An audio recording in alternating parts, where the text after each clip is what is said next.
My name is Riley. I don't know where to turn to.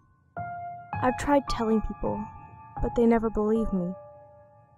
I want to tell you all about my experience.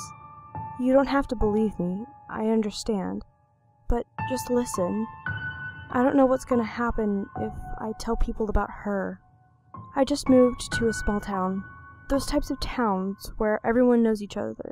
There are block parties and you don't need to ever lock your front door. The house was old and large. My dad thought it was the best house. I didn't. The house had one of those just creepy feelings. It was a week after we moved in.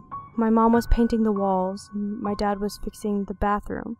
My older brother was in his room, and I was sitting on the floor in the middle of my new bedroom. I looked at my twin-sized bed, staring at the purple sheets. I was thinking about the house. Its terrible history. During dinner the night before, my parents told me and my brother about what happened in the house. About a year ago, a family lived here. The two adults had two younger girls. One was my age, which was 15, and the other was a year younger. Apparently one of the daughters, the youngest, hung herself in the room beside mine. And then the older sister one day just went nuts and killed her parents and someone that went to her school. I can't say it. It was horrible. That night I couldn't sleep.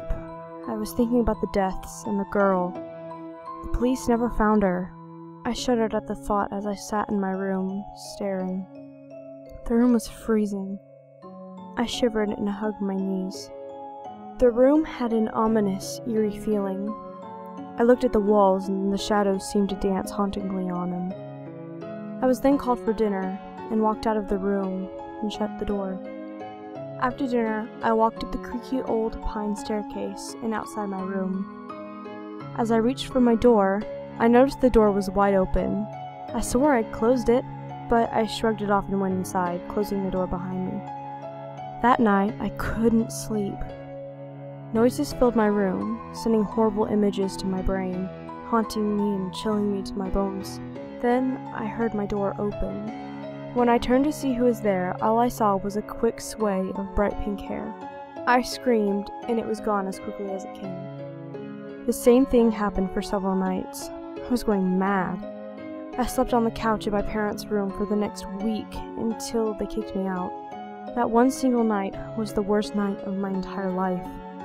I shivered in fear in my bed, staring at the door, waiting to see the pink hair. But it didn't come. It was about 1:30 when I finally fell asleep. I woke up to the sound of a short shriek, then the sound of someone walking up the stairs. I tightly shut my eyes, and I heard the door slowly open and the movement of feet. On my neck I felt hot breath, and I slowly opened my eyes. I saw pink hair. I screamed and screamed as I saw her face, and she looked down on me. Her face was horrible. I saw her eyes. One eye was bloodshot and huge, the other, she just had a socket oozing with a black and red liquid. Her mouth was stitched on the corners where there was a small smile out of both sides. Her whole body was cut up, and her neck seemed to have a chunk chopped off.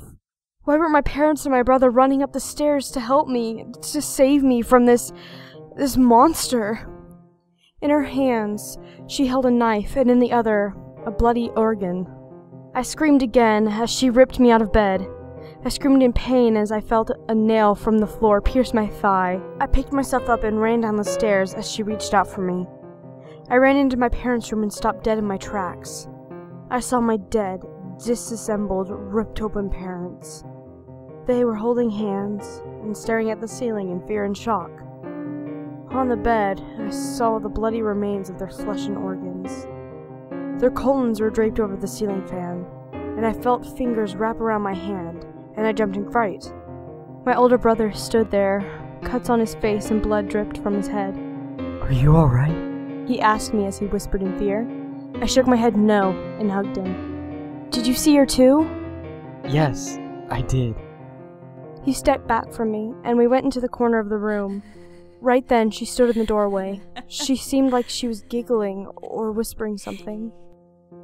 "Hearts, kidneys, lungs, stomach," She was naming organs, smiling gleefully. My brother squeezed my hand. The girl ran to us and was about to stab me as my brother jumped in front of me. He fell to the ground in pain. She bent down to him and pulled the knife up to his throat, then pulled it out, then ripped his chest open. I screamed as she pulled out his organs, slowly naming them and throwing them around the room. She stopped. "Thanks for your donation," she cried out and pulled out his heart. "Your next, little one." She reached for me, but I ran outside and didn't stop until morning. I hope she isn't reading this. But if you are, organ stealer, good luck finding me. Because if you do find me, good luck on killing me. I'm a runner. Until next time, the organ donator.